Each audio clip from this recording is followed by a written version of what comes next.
خب دوستان بریم ببینیم این دوست عزیز ما رو میشناسید یا نه. بیاد اینجا.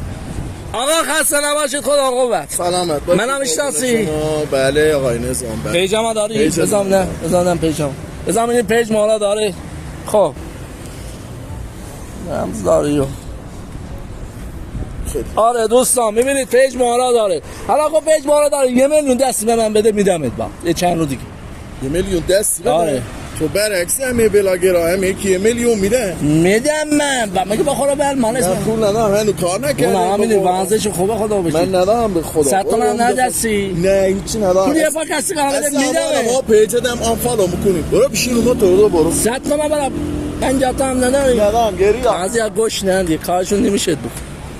خب بریم ببینیم این دوست عزیز ما رو میشناسید یا نه. با ما باش. بیا آقا سلام، خسته نباشید. سلام. خدا قوت. منم میشناسی؟ بله بله. پیجم داری؟ پیجدم با داشته باشه. بزنیم دارت. بیا جلو بیا جلو. پیجم هم دارت. پیجا نشون بده ببینم. نه پیجا بزنم پیجا دارت فالو یا نه.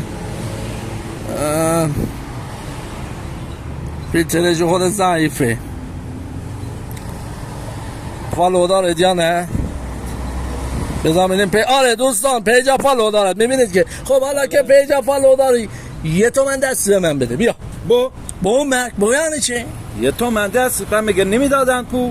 خب ما چیز نمیخوام کار گرم 1 تومن بیام به تو بدم میدم چند رو دیگه باشه مثلا نقدی نگی که ندارم چی نداره به ما بده یه میوه چی این دوست خیالا بسون برو ردی کاره. خب حالا بازم یه خیال به ما دا خب خیالی هم رو